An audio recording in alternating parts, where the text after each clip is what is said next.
Ben McKee, West Rucker, Go Vols 24/7 here inside of Lindsey Nelson Stadium following Tennessee's 12-0 win over Albany, completing the weekend sweep. And today specifically, Tennessee did score 41 runs this weekend combined. I don't know off the top of my head how many runs Albany scored, but it wasn't very many. But today specifically, Tennessee was dominant on the mound as a collective unit, and the lineup was dominant as well. Yeah, you know, when you're a team with Tennessee's talent, right, both at the plate, on the mound, and you're playing a team like Albany, and this is, again, with no disrespect toward Albany, what you're sort of competing against yourself. You're going out there and you're saying, okay, how seriously am I taking this? Am I going to go throw strikes? Am I going to be locked in at the plate? Am I going to be locked in defensively? Am I going to make the plays I'm supposed to make and get something out of the weekend? And Tennessee did that. Was it a perfect weekend? No. I mean, not everything, nothing ever is. But baseball. But yeah, I think when you look at what the objective was throughout the weekend, you would have liked for Friday to be a little bit better. But I think, honestly, Ben, it took Tennessee just a little bit of time to sort of calibrate to the not great stuff they were seeing on the mound. And once they did, they sort of took off. Yeah, and kind of self-motivate as well, right? I mean, this time last week, they were getting ready to play Baylor inside of the defending World Series champions' house. Yeah. So a little bit different atmosphere, although it was a terrific environment all weekend long for a February non-conference series.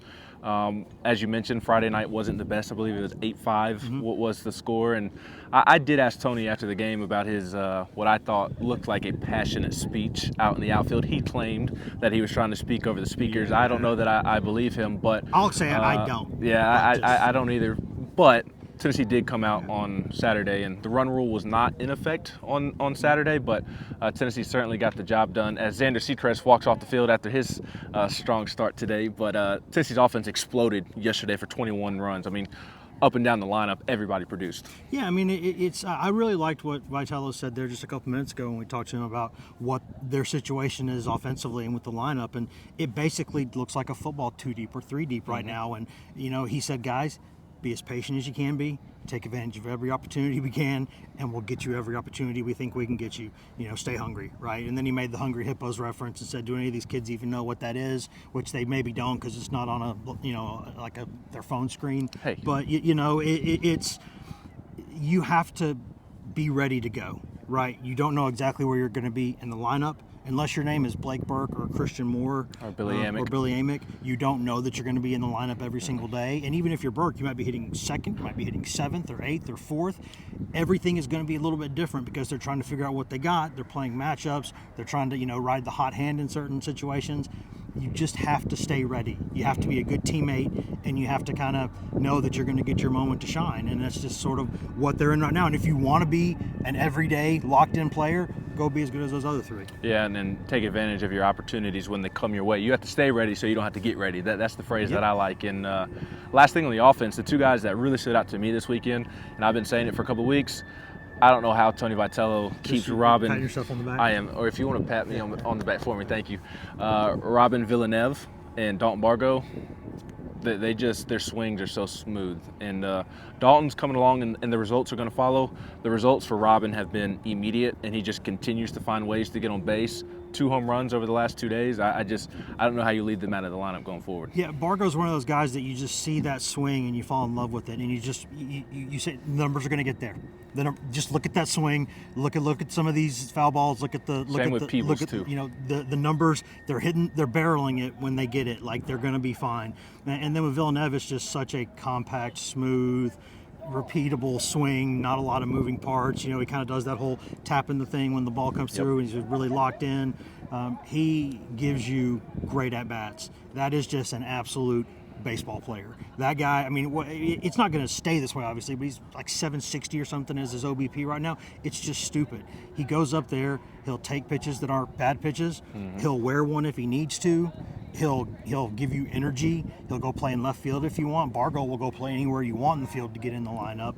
And, they weren't always in the lineup at first. And they still might not always be in the lineup. But I tell you, they keep hitting like they did this weekend, they're going to be in the lineup every day. Yeah, they're 2 of Tennessee's 9 best hitters. And with Robin, to take it up a notch, I mean, he's a spark plug for this team. The team and coaching staff absolutely adores him, and they love Bargo too, for what you said about him being willing to play anywhere, whenever. He went and played right field, Yeah. and Vitello had never put him in right field ever. But one day in batting practice, he goes out there and he's catching all these fly balls, and they're like, "Why don't we stick that joker out there some too?" I mean, kids, it's a good lesson.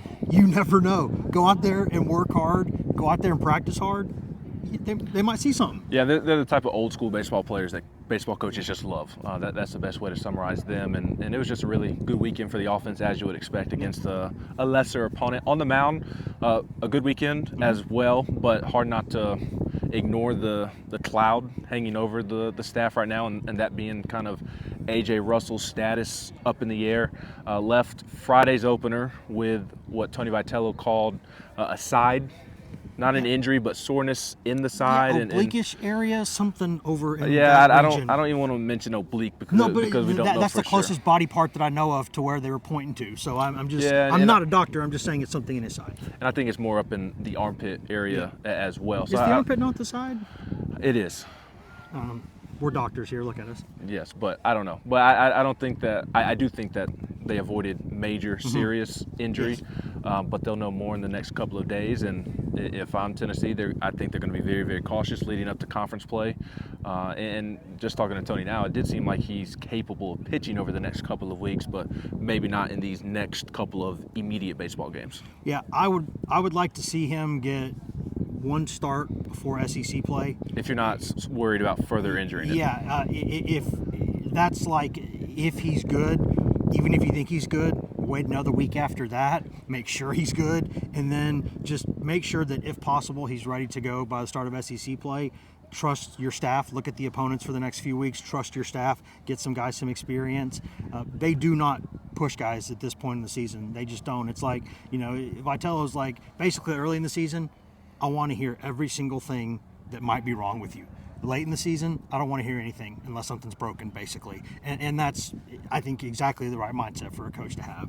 And they're going to need him later. So keep him fresh for later. Absolutely. You cannot lose A.J. Russell if you can avoid that. Nope. Other than him, I mean, maybe outside of J.J. Garcia, everybody looked good this weekend. And I don't mean that as a shot at J.J. Garcia, but everybody looked really good on the mound. Drew Beam looked like Drew Beam. Xander Seacrest had a nice bounce back today. Nate Snead, even better command than he had in his debut last weekend, and he was just flat out dominant on the mound. Yeah, he was really good. And I think even Stamos this weekend was good too.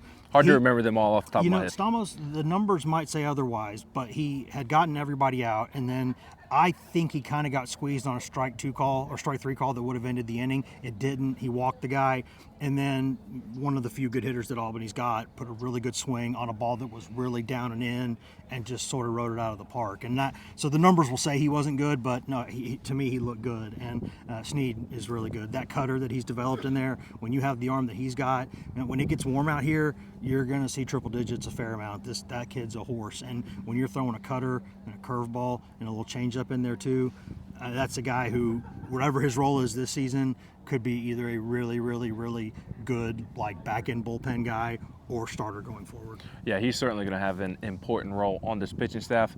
A whole lot to react to over the course of 3 games. Did our best to do so in 8.5 minutes, so I'm sure we'll have a podcast up at some point this week as well, and we will certainly have plenty of written content up at the site. Already do, and we'll continue to have more over the next couple of days, as Tennessee will be back in action on Tuesday against High Point, and then they'll welcome Bowling Green to town next week. And he's Wes Rucker. I'm Ben McKee.